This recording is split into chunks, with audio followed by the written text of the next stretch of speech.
There's a saying by Anton Chekhov, I think I pronounced that right. If there's a gun on the mantle in the first chapter, it needs to go off by the end, or something like that. That's because good writers who write with purpose, don't include meaningless detail. Details, like an object, like a gun, has a purpose in the story. Today on our Show Don't Tell series, we're not going to do guns. No, we're going to do knives. We're going to take a look at knives and everything that they can make us feel and think, and all the cool things you can do with a knife in your story. Hi, I'm Autumn Bardot. Here you will find writing tips, author tools, and hopefully even a little writing inspiration for living your best writing life. Okay, so let's get down to knives and everything that they can show, not tell. Let's look at the basics first. A knife is death, sacrifice. It is cutting away of emotions, ideals, prejudice, and the like. Knives can be sharp, like the mind, or dull, like a mind. They can be forged in fire, like we are made strong by our struggles and troubles. There's a blade and there's a hilt. And I would have grabbed one of my cutting knives for a prop, but you know what? It's pretty early in the morning and I didn't trust myself with a knife this early in the morning. The blade can be long or short or medium, curved or narrow or wide. And if you write historical fiction, you probably know that there's a lot of names for knives. All kinds of names, and a lot has to do with the time period and the culture. Knives can also come with obligations, with family vendettas, and with honor, maintaining honor or protecting one's honor. Knives can save and knives can harm. Those are the basics. Remember the scene in Crocodile Dundee, and I know I just totally dated myself to anybody who's, anyway. In the movie, there is a street thug, and he pulls out this knife while Crocodile Dundee, a very He-Man, manly kind of man from Australia, is kind of wandering the streets of New York City. And this thug comes out and he says, give me your money. And he shows him this little switchblade or this little knife. And Crocodile Dundee laughs and says, "You call that a knife?" Okay, I do a horrible Australian accent. "This is a knife." And he pulls out, I don't know from where, this really long big blade, and the street thug takes a look at it, eyes wide, and then takes off in the opposite direction. Clearly it is Crocodile Dundee who has more skill, more courage, more bravado, and is used to a more dangerous world than the street thug, because he brought the right knife. Here's a few things to consider when you have a knife in your scene. Who is wielding the blade? A burglar, a pirate, a warrior, a psycho, a child, a mom? What is the size of the knife? And why would that be important? Is it important culturally, historically? Maybe it's a knife that they need for their job, even if that job is being a mother and paring an apple. So what is important about the size of that knife? How is the knife being used? There is a great scene, and I want to say it's Kill Bill, but maybe it's not. Did you do it? Anyway, I'm going to tell you the scene, and if you know what the scene is and what movie it came from, plop it in the comments, because I just could not remember it. So I think it is Uma Thurman, but anyway, it is an actress who has no memory of her past hit man life. She was a hit person and has no memory of it. And so she's at home cutting vegetables, And lo and behold, she starts like dicing these vegetables in a way that no housewife is ever able to dice a vegetable. With speed, precision, she can handle that knife. She chops it like amazingly fast. She realizes she was a pro with the knife. She's no normal housewife and has some serious knife skills. If I'm going to write about a housewife and I want them to focus on some aspect of her, maybe her aggression or her anger, her resentment, and I have her in the kitchen chopping some vegetables, and maybe she's chopping rare meat, or maybe it's just carrots, who knows? That could be symbolic too, okay?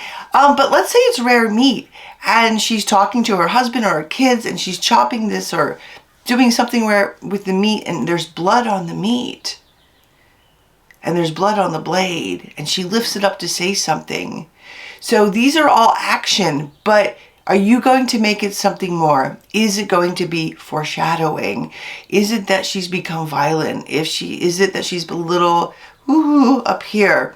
Or is she just angry? And you know, you can tell sometimes when people are angry when they're cooking because of the sound of how loud the chopping is. I think, in fact, there might even be a trope in many movies where it's usually the mom is getting angry about something and chopping louder and louder. And angry moms with knives, it's impactful and intimidating, isn't it? Another thing to consider about knives, is the blade dull or sharp? And does this matter? Does it matter to your plot? Does it matter to explaining who the character is? Or if it's somebody else's knife, how that character is? Okay, who is responsible, I guess, for the blade's sharpness? In my family, it's me, because I have to tell one of the men folk to sharpen the knives, otherwise they won't.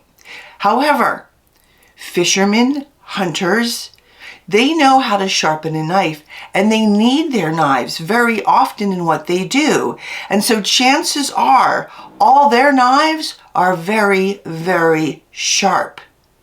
Does that make them more dangerous?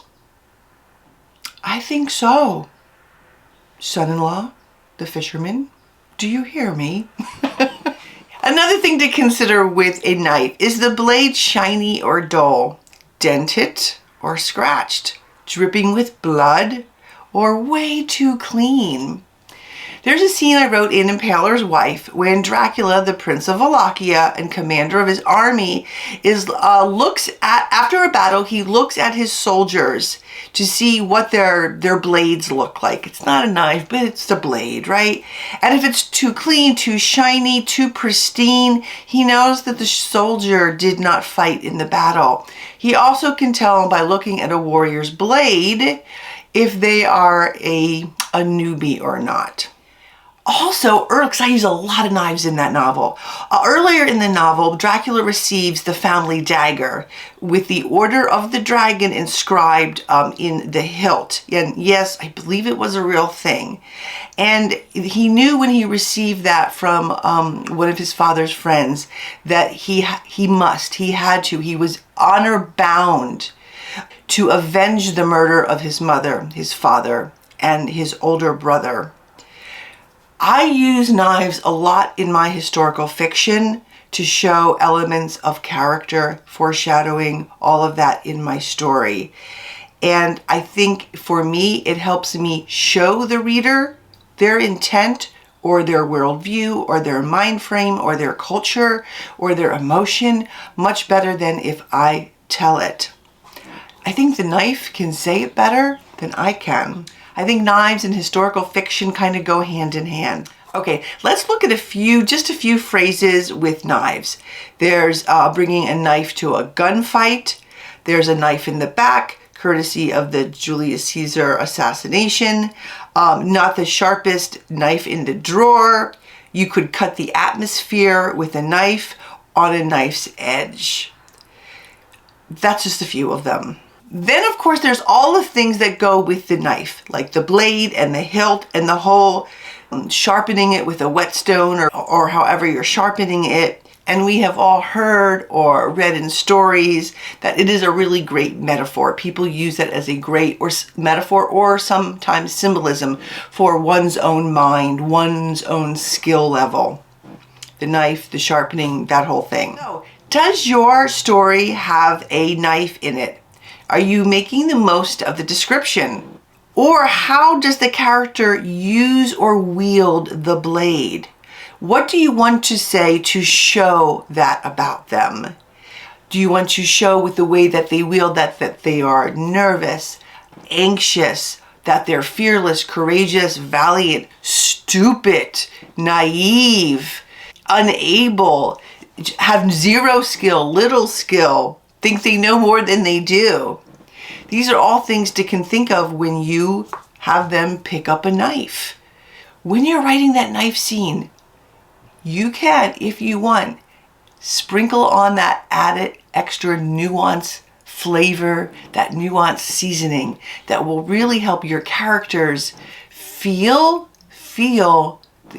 what you want them to feel, understand what you want them to feel about the character, their emotions, the culture, the setting, all of that stuff. You get to decide how much you want to do.